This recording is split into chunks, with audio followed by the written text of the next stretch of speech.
کہتے ظالم باپ نے گھریلو جھگڑے پر قتل کر دیے۔ یہ گھریلو جھگڑے نہیں ہیں، یہ سیاسی مشکلات ہیں۔ عید آتی ہے، بچے شور کرتے ہیں ہمیں کچھ کھانے کو دو، پہننے کو دو، سب دنیا اچھا کھا رہی ہے، پی رہی ہے، ہم کیوں محروم ہیں؟ باپ کہتا ہے کہ مجھے کوئی روزگار نہیں ملتا، پیسہ نہیں ملتا، پیسہ نہ ملے چیزیں کیسے خریدیں؟ اور روزگار کیوں نہیں ملتا؟ سیاسی جماعتوں کے جو لائقین ہیں وہ روزگار ہتھیار لیتے ہیں، غریب جہاں تڑپتے ہیں وہیں رہتے۔ مجھے بتاؤ سعودی عربیہ میں خودکشی کیوں نہیں ہوتی؟ اور یہ آپ کے قریب ترین کی جو گلف اسٹیٹیں ہیں ان میں خودکشی کیوں نہیں ہوتی؟ جن کو کھانے کے لیے ملے وہ خودکشی نہیں کرتے۔ بھوکے لوگ تنگ آتے تو پھر مقابلہ نہیں کر سکتے تو پھر خودکشی کرنا پڑتی ہے۔ یہ تو خودکشی کا ذمہ دار وہی لوگ ہیں۔ اب جس وقت اسے سوچا کہ میں نے یہ ایک دانہ انار کا آدھا حصہ کھایا ہے تو میرا پیٹ بھر گیا ہے، جن لوگوں سے پانی مانگو وہ انار کا شربت پلائیں، ان کے ساتھ اور بھی رعایت کرنی چاہیے۔ اب دوسرا انار کا دانہ توڑا اور نصف کر کے اس کو نچوڑا، پورے گلاس بھر گئے۔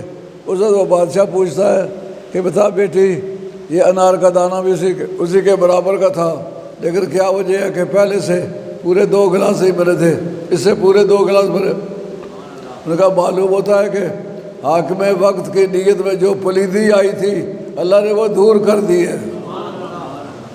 اس وجہ سے فوری طور پر رزق اور حالات پر اثر پڑتا ہے۔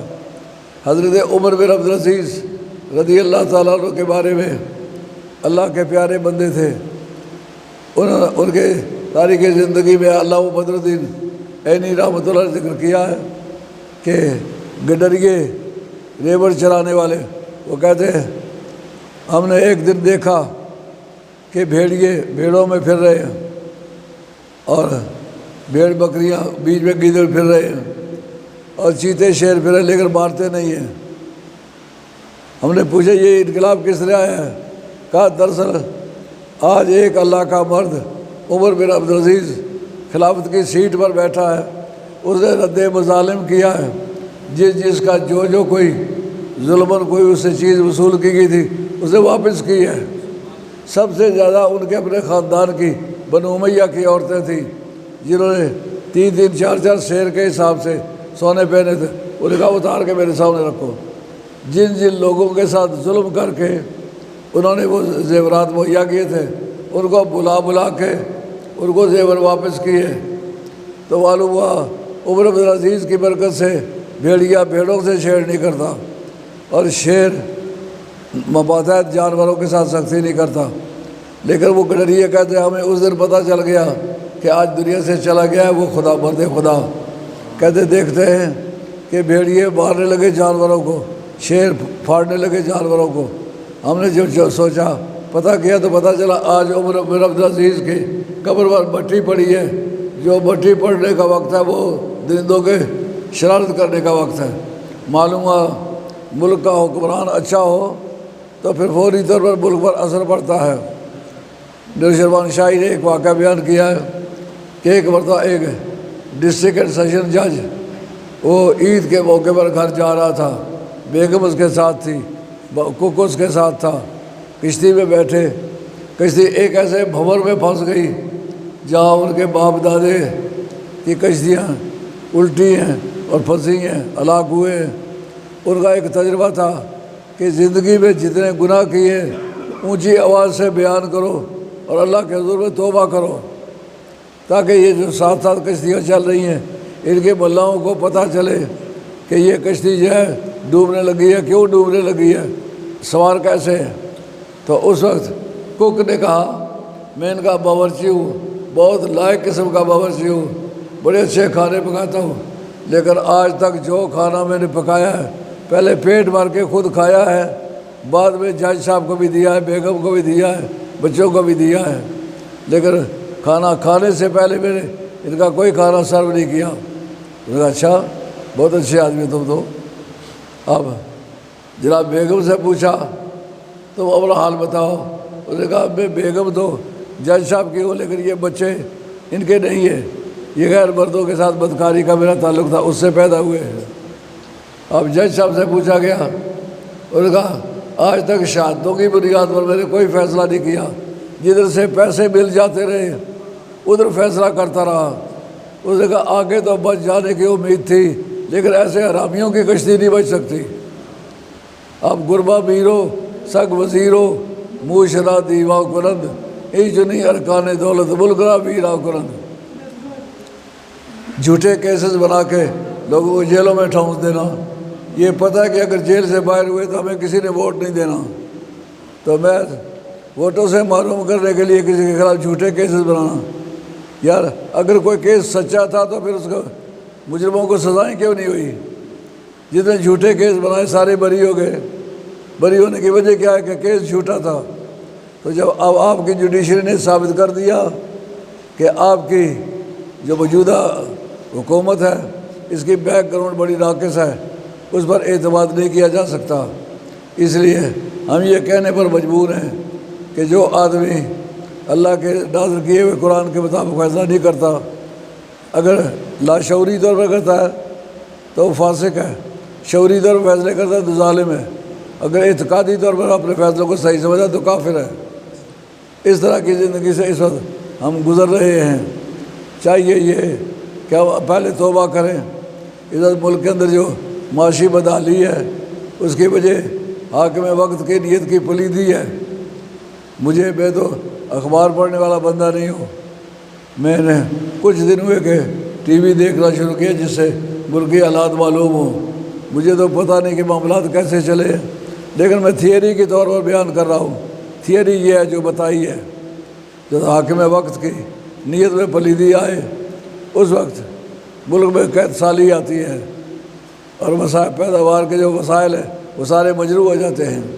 اور ہمارے ایک مسئلہ آداب القاضی یعنی جج مقرر کرنے کے آداب، ہماری فقہ کی کتابیں جو ہماری فقہ کی آخری کتاب ہے ہدایت شریف، آداب القاضی کے اندر یہ مسئلہ موجود ہے کہ قاضی جج کس کو مقرر کرنا چاہیے، کہا جو مجتہد ہو۔ مجتہد اسے کہتے ہیں کوئی نئی بات جو پیش آئے، جو آگے پیش نہیں آئی، تو جستجو کر کے قرآن و حدیث کے گہرائیوں میں جا کے تو اس مسئلے کا حل تلاش کر لے، وہ مجتہد کہلاتا ہے۔ امام یوسف اور امام ابو حنیفہ کہتے ہیں کہ اس کی پابندی نہیں ہے، اس کو بغیر مجتہد ہونے کے بھی اس کو جج مقرر کیا جا سکتا ہے، لیکن امام محمد کہتے ہیں نہیں، اس کو مجتہد ہونا چاہیے۔ یعنی پورے ملک کے نظام کو چلانے کے میں عدلیہ جس کے پاس ہے اس کو علی وجہ البصیرت شعوری طور پر دانا بینا ہونا چاہیے۔ امام محمد کہتے ہیں مجتہد ہونا اس کے لیے شرط نہیں ہے۔ امام ابو حنیفہ اور امام یوسف کہتے ہیں اس کو مجتہد ہونا اس وقت ضروری ہے کہ پورے ملک کے نظام کو چلانے میں اس کا دخل ہے۔ جب وہ کتاب اللہ اور سنت رسول اللہ کو اچھی طرح نہیں جانے گا کیسے چلائے گا؟ وہ مثال پیش کرتے ہیں کہ مجتہد ہونا کیوں شرط نہیں ہے۔ حضرت حیدر کرار کو سرکار نے یمن کا قاضی بنا کے بھیجا، اس وقت وہ کم عمر تھے۔ امام مالک کہتے ہیں، امام محمد کہتے ہیں کیوں کہتے ہو کہ مجتہد ہونا ضروری نہیں؟ مجتہد ہونا ضروری ہے۔ یہ جو تم نے مثال پیش کی ہے اس پر کسی قانون کی بنیاد نہیں رکھی جا سکتی۔ کیوں؟ جب سرکار نے ان کے سینے پر ہاتھ پھیرا، فضرب یدہ علی صدری، حضرت مولا مرتا کہتے ما شکک تو فی القضاء بعد اس ہاتھ پھیرنے کے بعد زندگی بھر میں کسی مسئلے کا فیصلہ کرتے وقت مجھے کوئی جستجو نہیں کرنا پڑی۔ اور سر جان سامن نے کہا ہے پوری دنیا میں جتنے ججز گزرے ہیں ان سب کے خلاف اپیلیں ہوئی ہیں اور اس کے لیے ریویژن ہوئی، داخل ہوئے، امپیونمنٹ داخل ہوئی ہے۔ یہ جو اپیل کرتے نا امپیونمنٹ میں اس کو ریجیکٹ کرنا، کہتے فاضل صاحب فاضل عدالت نے ایسا کیا، یہ ان کی امپیونمنٹ ہے، جب تک اس کی مذمت نہ کی جائے اپیل داخل نہیں ہو سکتی۔ کہ علی ایک ایسا جج ہے جن کے فیصلے پر کوئی پٹیشن، کوئی ریویژن، کوئی نظر ثانی نہیں ہوئی۔ اور وہ ہے کون؟ جس کے سینے پر سرکار نے ہاتھ پھیرا تھا، ہاتھ کے طور پر تو سب کے ہاتھ ہیں، 10 انگلیاں ہیں، لیکن وہ ہاتھ کہاں سے لائے گا جو ایک نوجوان بچے کے سینے پر پھر جائے، اس کو دانائے راز بنا دے اور اتنا بڑا قانون دان بنا دے۔ پوری دنیا نے تسلیم کیا کہ جج کو ایسا ہونا چاہیے، کتاب اللہ اور سنت رسول اللہ کا رازدار۔ لیکن آپ کو یاد ہوگا کہ ولید جو کہ چچا زاد بنتا تھا یزید کا، اس کو کوفے کا قاضی بنایا گیا۔ شراب پی ہوئی تھی، صبح کی نماز پڑھائی 4 رکعتیں، اور کہتا کہ یہ جو ساتھی بعد میں آتے جہاں جگہ مل جائے وہاں بیٹھ جائے، گردنیں پھلانگ کے آگے نہ ہوئیں، یہ انتہائی تکلیف دہ بات ہے۔ کئی مرتبہ مجھے یہ تکلیف ہوئی ہے، بتاتا ہوں۔ جو اول میں آ کے بیٹھنا چاہے اس کو چاہیے وہ پہلے آئے۔ یزید کے دور کا جج ہے، صبح کی نماز ہے، شراب پی ہوئی ہے، ہوش میں ہے نہیں، اس نے 4 رکعتیں پڑھا دی۔ نماز صبح کی ہے، رکعتیں 4 پڑھاتا ہے۔ اب کہتا ہے کہ اگر تم چاہو تو ایک مرتبہ پھر ایسے ہی اور پڑھا دوں، یعنی یہ 4 رکعتیں کافی نہیں ہے، 4 اور پڑھا دوں۔ تو ایسے بے ایمانوں کو جج بنانے کا کیا مفاد ہے؟ جج اس کو بناؤ جس کا دین و ایمان سلامت ہو۔ جب جوڈیشری انڈیپینڈنٹ نہیں ہے، وہ آزاد نہیں ہے، تو جج کے دانائے راز ہونے کا فائدہ کچھ نہیں ہے۔ نہیں، یہ باتیں میں بارہا عرض چکا ہوں کہ قبیلہ بنی زفر نے چوری ہو گئی، اور وہ چوری کرنے والا مدینہ شریف سے بھاگا، مکہ شریف چلا گیا، اور اس کے خاندان کے لوگ آئے، ہم بڑی تعداد میں مسلمان ہیں، اگر اس طرح آپ چوروں کو اس طرح سزائیں دینے لگے، یہ تمیز نہ کریں کہ یہ آپ کے دھڑے کا یا آپ کے مخالف ہے، تو پھر گزارا نہیں چلے گا۔ سرکار نے فرمایا یہ تو اس خاندان کی فاطمہ خزمیہ یا اس کے عزیز نے چوری کی ہے، اگر میری اپنی فاطمہ بھی چوری کرے اسی طرح اس کا ہاتھ کاٹوں گا۔ یعنی اس میں قانون میں جو یکسانیت ہے، مساوات ہے، اس کا لحاظ رکھا جائے گا۔ قانون اوپر نیچے۔ یاد رکھو، ملک کو کنگال کرنے والے لوگ آپ کو بہتر پتہ ہوگا، میں تو اخبار پڑھنے والا بندہ نہیں ہوں، جنہوں نے منی لانڈرنگ کر کے اپنے ملک کو کنگال کیا ہے، جب تک منی لانڈرنگ کے پیسے واپس نہیں ہوگے ملک کی غربت دور نہیں ہوگی، کیونکہ ملک کا وہ اصل سرمایہ ہے وہ چرا کے باہر بھیج دیا ہے۔ اب زمین کے پاس تو ایسا سرمایہ نہیں ہے اگل کے پھینک دے راستے میں، نہیں، یہ جو ظلم کیا تم نے خود اس سے توبہ کرو، اور جو منی لانڈرنگ کیا اس کو واپس کرو، پھر معاشی غربت دور ہو جائے گی۔ لیکن ان حالات میں معاشی غربت دور ہونے کا چانس نہیں ہے۔ مسلمان کو چاہیے اسلام کے مطابق زندگی گزارے، اور اپنے تمام تر معاملات میں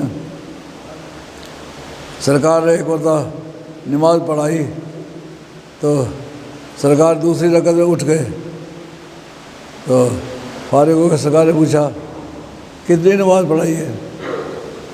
کہا کہ آپ نے اتنی نماز پڑھائی ہے۔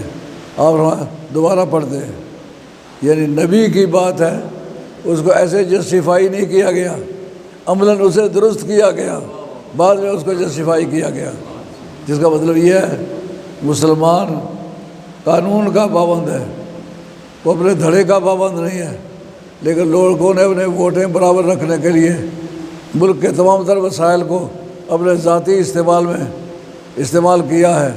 جب تک یہ نظام اس طرح چلتا رہے گا اس وقت ملک کی خوشحالی کبھی میسر نہیں آئے گی۔ حاکم وقت کی برائی اور اس کی نیت کی خرابی، اس کے عمل کی بے راہ روی، وہ عزم ہونے والی چیز نہیں ہے، توبہ کرنی پڑے گی۔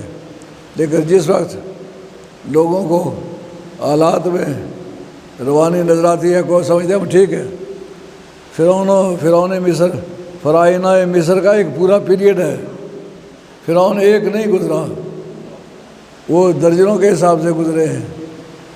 لیکن جب تمام تر ملکی مثال فرعونوں کے پاس ہے تو وہ اپنے قبطی جو ہیں ان پر نوازش کرتے ہیں، اور بنی اسرائیل جو تھے وہ ٹوائلٹ صاف کرتے، کھیتوں میں کام کرتے تھے، ملک کے لیے کام کرتے تھے، کماتے ملک کے لیے تھے اور لیتے ضرورت کے لیے تھے۔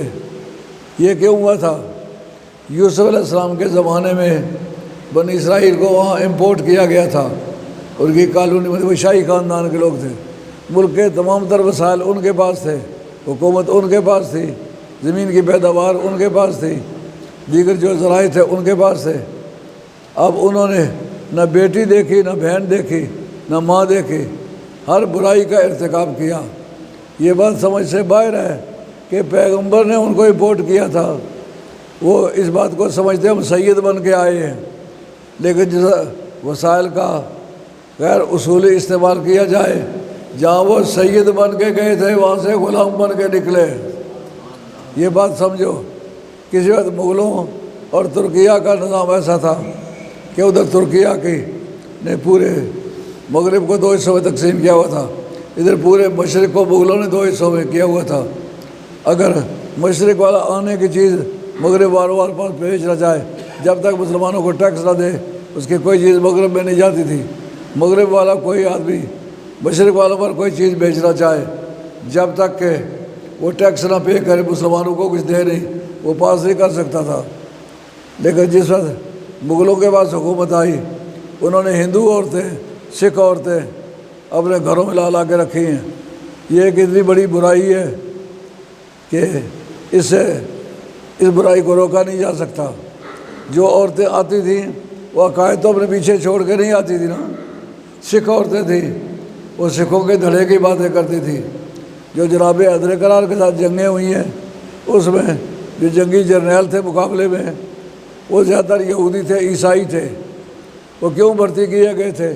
اس لیے بھرتی کیے گئے تھے علی کی طرف تلوار لے کے جانا یہ ایمان کے ہوتے ہوئے مشکل کام ہے، اس لیے انہوں نے جنگی جرنیل عیسائی بھرتی کیے۔ عیسائی بھرتی کر کے جناب حیدر کرار کے مقابلے میں بھائی بیٹھ جاؤ۔ یار یہ بار بار کہہ چکا ہوں، جو پیچھے آدمی آتے ہیں وہ آگے بیٹھنے کی ٹرائی نہ کرے، جس جگہ مل جاتی ہے وہاں بیٹھ جائے۔ میں ڈسٹرب ہوتا ہوں ذہنی طور پر۔ تو عرض خدمت ہے، وہ جو جنگی جرنیل تھے وہ سارے غیر مسلم تھے۔ جنگ صفین میں مسلمانوں کے مقابلے ان کی تعداد کہیں زیادہ تھی۔ حق کس کے ساتھ تھا؟ علی کے ساتھ تھا۔ جو میجارٹیز اتھارٹی ہے اسلامی اصول نہیں ہے۔ وَقَلِيلٌ مِّنْ عِبَادِيَ الشَّكُورُ، میرے وہ بندے تھوڑے ہیں جو شکر گزار ہیں۔ اس وقت یزید کے ساتھ جو تھے وہ تعداد زیادہ تھی، حسین کے ساتھ تعداد کم تھی، لیکن امام حسین علیہ السلام ان کی تھوڑی تعداد حق پر کون تھا؟ حسین حق پر تھے۔ یزید بے ایمانی پر تھا۔ جب مدینہ طیبہ کو وبا قرار دیا گیا، اس وقت حق کس کے ساتھ تھا؟ حق ان کے ساتھ تھا جو مدینہ کے حامی تھے اور جو مدینہ کو لوٹ رہے تھے، اور 1000 کنواری بچیوں کے ساتھ انہوں نے بدکاری کی۔ یہ نتیجہ کس بات کا تھا؟ جن کا حاکم گھٹیا تھا ان کی رعایا گھٹیا تھی۔ اب رعایا کا گلہ مت کرو، حاکم پہلے توبہ کرو، اپنی برائیوں سے باز آؤ۔ عید کے موقع پر بھی لوگ شراب پیتے پکڑے گئے۔ افسوس کی بات ہے اسلامی ملک کو اور اقتدار پارٹی جو ہے اصحاب اقتدار وہ شراب پیے، بڑے افسوس کی بات ہے۔ پہلے توبہ کرنی پڑے گی۔ حاکم کے توبہ کرنے سے پہلے رعایا کا ٹھیک ہو جانا اچھی بات نہیں، لیکن اس کی بیک گراؤنڈ کیا ہے؟ جس عمر بن عبدالعزیز نے رعایا کو ٹھیک کیا اور جنگل کے بھیڑیے بھی اس کا احترام کرنے لگے، وہ کون تھا؟ حضرت عمر فاروق سرویلنس رکھتے تھے، رات کا چوکی پہرا، سرویلنس جا کے چیک کرتے تھے کون کس حالت میں ہے۔ اس کا سرویلنس کرنا بڑا مشکل کام تھا۔ آج سعودی عربیہ کی ٹوٹل آبادی جو ہے نصف کراچی سے کم ہے، تو اس زمانے میں تو اور بھی کم ہوئی ہوگی۔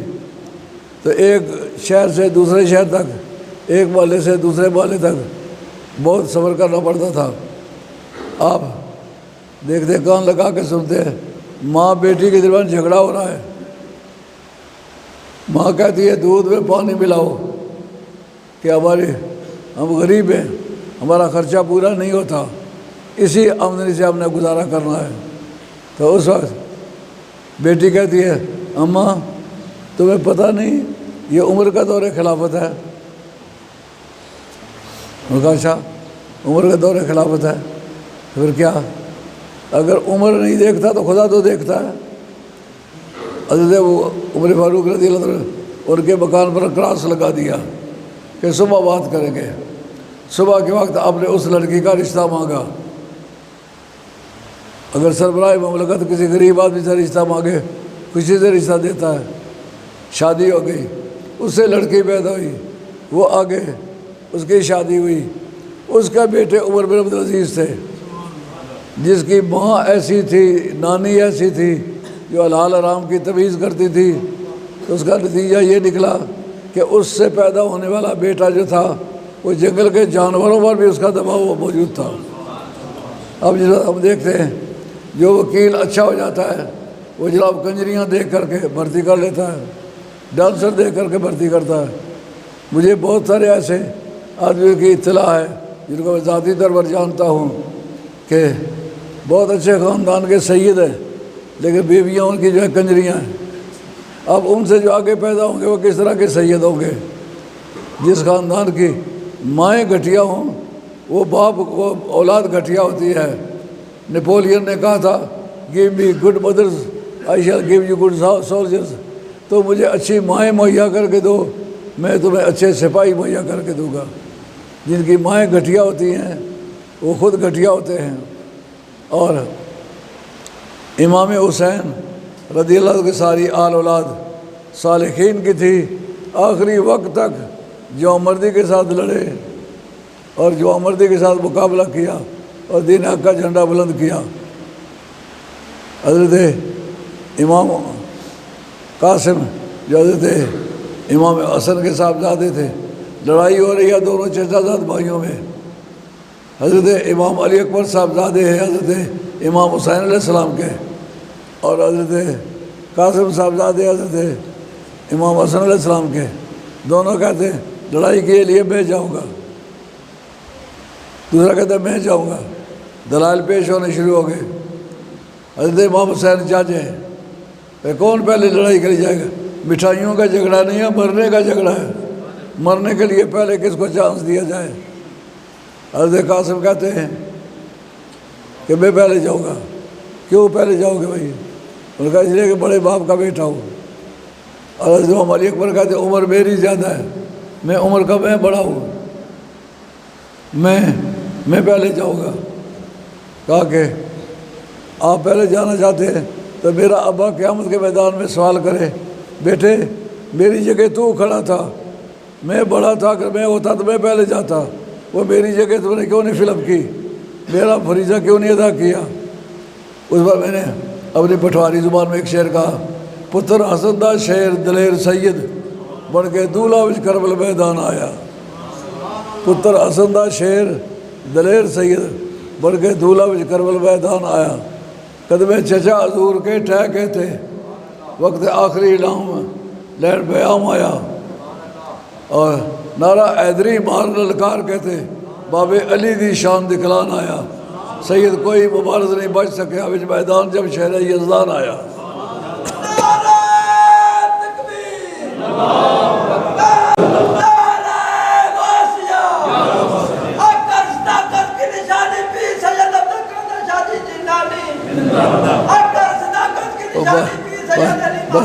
بس یار نعرہ مارنے کے لیے بھی شعور چاہیے ہوتا ہے۔ ایک جگہ دیہات میں کوئی مولوی صاحب تقریر کر رہے تھے، انہوں نے فرعون کے متعلق ذکر کیا کہ وہ اتنے محل تھے، اس کے اتنی آبادی تھی، اتنا پیسہ تھا، اس وقت ایک نعرہ مارتا ہے، نعرہ تکبیر نعرہ سا، اور حضرت فرعون وہ پاگل سمجھ فرعون کون تھا؟ فرعون کافر تھا، اس پر خدا کی لعنت ہے۔ نعرہ مارنے کے لیے شعور چاہیے، اگر شعور نہ ہو تو چپ کر کے بیٹھنا چاہیے۔ عرض خدمت ہے، ٹائم کیا ہوا ہے؟ 4 منٹ ہیں؟ 4 منٹ رہنے گا۔ 4 منٹ رہ رہے ہیں؟ اچھا ٹھیک ہے۔ تو عرض خدمت ہے کہ حضرت قاسم پہلے گئے، ان کا پہلے میں جاؤں گا، لیکن تبری نے ایک واقعہ نقل کیا ہے جو جس وقت کوئی اکرنس ہو جاتی ہے اس وقت سرویئر کو، پٹواری کو کیوں بلاتے ہیں؟ نقشہ موقع واردات پیش ہو تو کرائم کی ڈٹرمنیشن ہو جاتی ہے۔ اگر کہ فلاں نے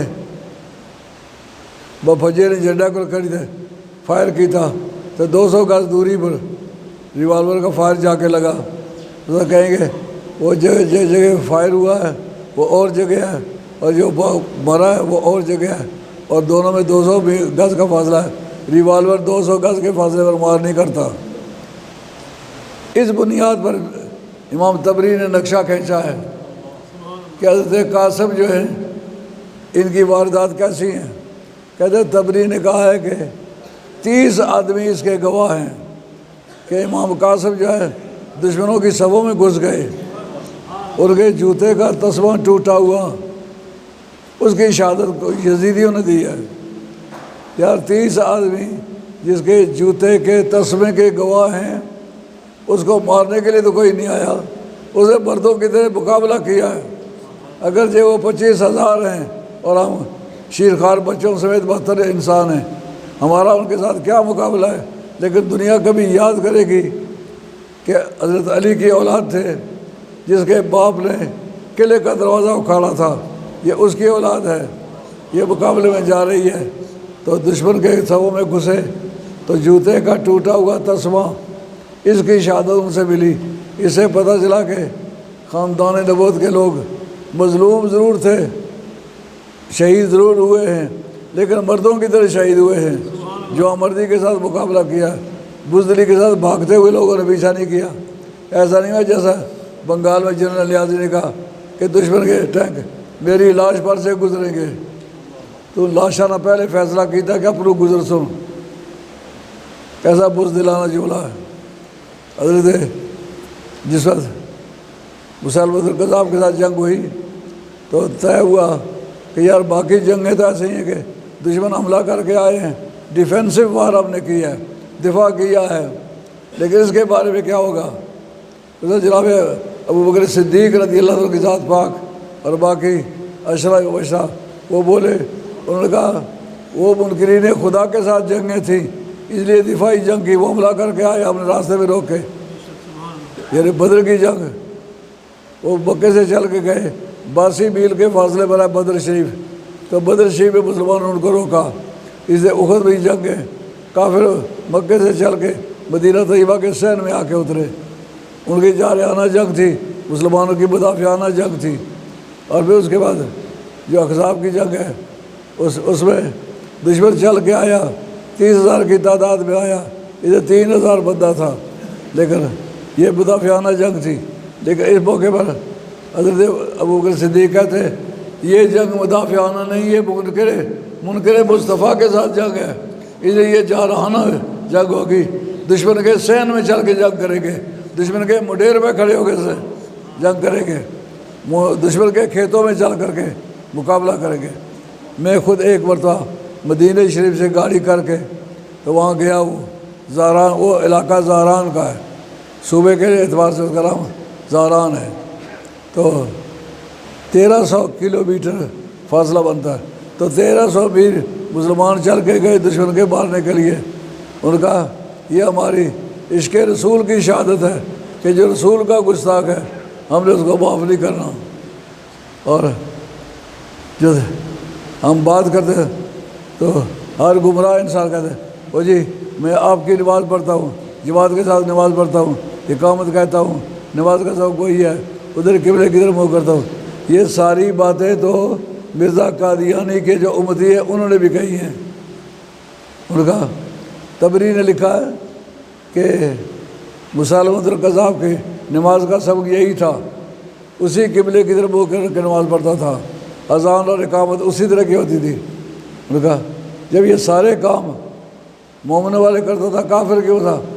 کہا سرکار کی ایک صفت کا منکر تھا، ختم نبوت، ایک صفت کا منکر ہو کر وہ کافر ہوا، سارے کام باقی مسلمانوں کے ساتھ لیول ہیں۔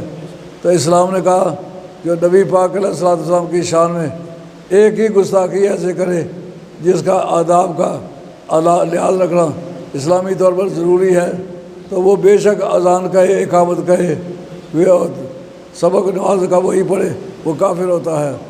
تو اس طرح مسلمانوں نے یہ ثابت کیا کہ ہمیں دھوکے میں نہیں ڈالا جا سکتا، پوری طرح جو اسلام کی اطاعت کرے اس کے ہم قائل ہوں گے۔ آج ہر بے دین آدمی بار بار یہی کہتا ہے کہ میں اذان کہتا ہوں، اقامت کہتا ہوں، وہی سبق پڑھتا ہوں، من لم یحکم بما انزل اللہ فاولئک هم الفاسقون، اللہ کی کتاب کے مطابق جو فیصلہ نہیں کرتا، لاشعوری طور پر کرتا ہے تو فاسق ہے، شعوری طور پر کرتا ہے تو ظالم ہے، اگر اعتقادی طور پر کرتا ہے تو کافر ہے۔ ہم بحیثیت مسلمان کے یہ بات کہنے کا حق رکھتے ہیں، ہم تم سے کچھ نہیں مانگتے، ہم یہ مانگتے ہیں کہ سب مسلمانوں کے ساتھ اچھائی کا سلوک کرو، ملک کے تمام تر وسائل کا رخ آپ نے اپنے ووٹرز جو ہے ان کی طرف کیا ہوا ہے۔ اول تو دیا کچھ نہیں، اگر دیا تو اپنے ووٹروں کو دیا ہے، مسکینوں کو نہیں دیا، غریبوں کو نہیں دیا، اور ظلم کر کے آپ نے حقداروں کو معروف کیا ہے، جھوٹے کیسز بنا کے تو آپ نے ان کو جیلوں میں بھیجا ہے، صرف اس لیے کہ اگر وہ باہر ہوئے ہمیں ووٹوں کے بجائے جوتے ملیں گے۔ اللہ میرا اور آپ کا خاتمہ سچے دین پر کرے اور سرکار کا کلمہ پاک نصیب کرے۔ مرتے وقت سرکار کا کلمہ نصیب ہونا یہ بڑی بات ہے۔ من کان آخر کلام لا الہ الا اللہ فقط دخل الجنہ، جس کے نامہ اعمال میں آخری انٹری کلمہ شریف نکل آئے تو وہ آدمی اسی ایک انٹری کی بنیاد پر جنتی ہوگا۔ یہ باور کیا جائے گا کہ آخری وقت تک یہ اسلام کا وفادار رہا ہے۔ وما علینا الا البلاغ المبین، وآخر دعوانا